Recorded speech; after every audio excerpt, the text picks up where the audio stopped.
ciri-ciri orang pinter itu apa? Anak saya bertanya kemarin dulu. Dan ciri-ciri yang paling gampang untuk mengetahui orang itu pinter atau tidak itu seperti apa? Saya menjawab begini, orang pinter itu adalah orang yang mempertanyakan dan meragukan segala sesuatu, nyaris segala sesuatu, sebelum dia mempercayainya dan atau mengambil keputusan tertentu. Anak saya tanya, apa yang dimaksud dengan mempertanyakan dan atau meragukan segala sesuatu? Jawaban saya, ya segala sesuatu. Apapun informasi atau pengetahuan kah, atau pendapat kah, atau ajaran kah dari siapapun, itu tidak boleh kita terima bulet-bulet tanpa dicerna lagi, dianggap sebagai yang seharusnya seperti itu. Kalau orang bodoh, boleh saja. Orang yang tidak bisa berpikir dan atau tidak mampu berpikir, boleh saja menerima bulat-bulat apa yang diajarkan dan atau dikatakan dan atau digosipkan oleh orang lain sebagai kebenaran dan atau sebagai hal yang harus diikuti. Tapi kalau Anda atau siapapun mau disebut orang pinter, pandai, ya cara untuk pandai itu sebetulnya mempertanyakan. Anak saya menyela, bukannya harus sekolah tinggi, kuliah, S1, S2, S3, mengajar dan sebagainya supaya kita pintar.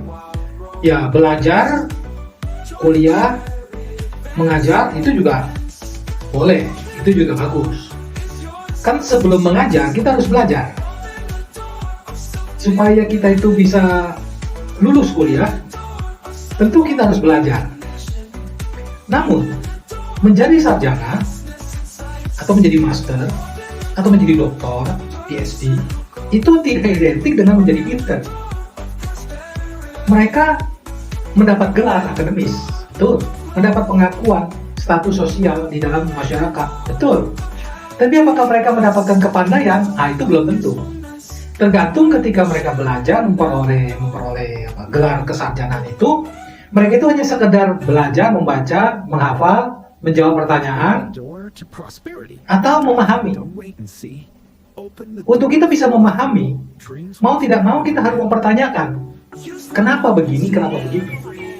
Kenapa tidak begini, kenapa tidak begitu? Bagaimana kalau diginikan, bagaimana kalau digitukan?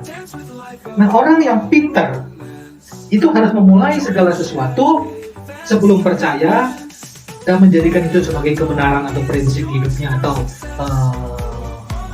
bekal untuk mengambil keputusannya, maka dia harus mempertanyakan dulu, kenapa? Nah, kalau orang yang hanya pandai belajar sekolah, menerima saja. Dibilang 2 tambah 2 adalah 4, ya. Dibilang 4 tambah 4 adalah 8, ya. Dibilang kucing kawin sama kucing jadi kucing, ya. Kenapa hanya dia? Kenapa tidak mempertanyakan? Kenapa 2 tambah 2 harus 4? Kenapa nggak bisa 6 atau 8 atau 10 atau 100? Kenapa harus 4? Nah, orang kebanyakan mengatakan ya sudah 2 tambah 2 adalah 4. Itu kata guru, mulai dari SD juga diajar seperti itu. Jadi sampai tua pun ya 2 tambah 2 adalah 4.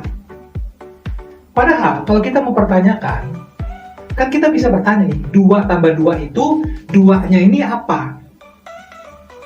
Apakah 2 ini kucing? Apakah 2 ini burung? Atau apa? Kalau hanya angka ya 2 tambah 2 adalah 4. Tapi bagaimana kalau 2 kucing betina ditambah 2 kucing jantan? Apakah jadi 4 kucing?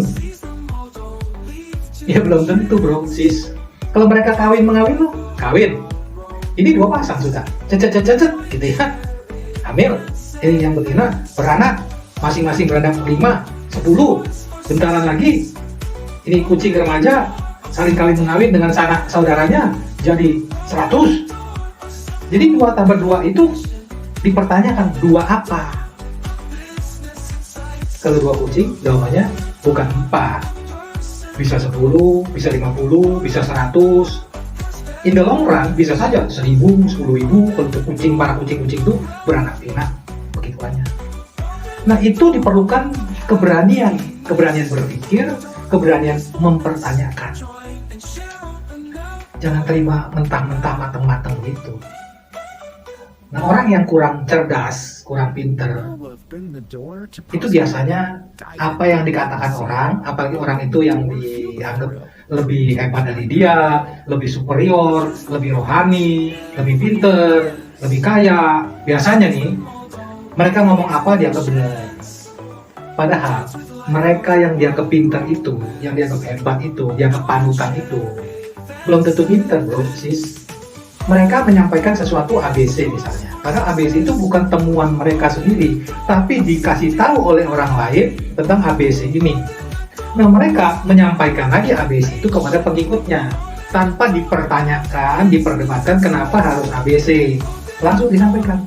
Nah, yang nurutin di bawah itu nyampaikan lagi ke bawah. Kalau itu gosip loh, kalau itu fitnah, kalau itu hoax, bagaimana? Kan terjadi kekacauan. Nah, banyaknya berita hoax, berita bohong, berita fitnah, berita yang bukan hanya kacangan ya, tapi itu menurut saya bukan hanya sampah ya. Kalau sampah itu masih berguna, ini lebih rendah dari sampah, tidak bisa didaur ulang, tidak bisa punya nilai ekonomis. Kalau fitnah itu, kenapa kok terus-menerus digaungkan, didistribusikan, dipropagandakan, dan diterima, dianggap benar oleh para orang-orang yang kurang punya akal budi itu? Ya karena mereka menerima matang-matang, tidak berani mempertanyakan atau meragukan, menerima matang saja. Anak saya tanya lagi, apakah kita harus mempertanyakan segala sesuatu? Ya segala sesuatu dipertanyakan kalau you belum yakin, gitu ya. Kalau air minum misalnya, air minum dalam kemasan itu boleh diminum, you mau pertanyakan boleh, tidak juga boleh, itu udah nyata-nyata. Kalau sudah ada Dirjen POM-nya, sudah beredar masyarakat, kemungkinan itu airnya tidak beracun atau tidak berbakteri, boleh diminum. Tapi kalau Anda meragukan, boleh nggak? Boleh. Bawa, beli, ambil sampel ke lab, di mikroskop, mau cari tahu ini bakterinya ada tidak, gitu ya. Layak minum tidak, boleh saja. Tapi kayaknya terlalu buang waktu untuk hal yang sudah kasat mata seperti itu. Tapi kalau saya pertanyakan boleh nggak? Boleh, ya. Hanya perlu atau tidak, gitu kira-kiranya. Saya boleh nggak mempertanyakan tentang alam semesta, tentang Tuhan, tentang setan, tentang surga, tentang neraka? Boleh. Justru kalau you bertanya, you jadi sehat. Kalau you terima matang-matang saja, nanti you jadi koplak. Kalau you punya atasan atau pimpinan atau pemuka ini benar, lurus, tulus, pinter. Kalau bodoh dan jahat, you didoktrin secara keliru, akhirnya jadi orang sesat, jadi orang jahat. Kan rugi, betul tidak? Jadi pertanyakan segala sesuatu tuh boleh kemana saja. Agama juga boleh dipertanyakan, Tuhan boleh dipertanyakan, setan boleh dipertanyakan, langit boleh dipertanyakan, surga boleh dipertanyakan, neraka boleh dipertanyakan. Nah, ketika Anda sudah bertanya, gitu ya, ada tidak jawabannya? Bertanya kepada siapa?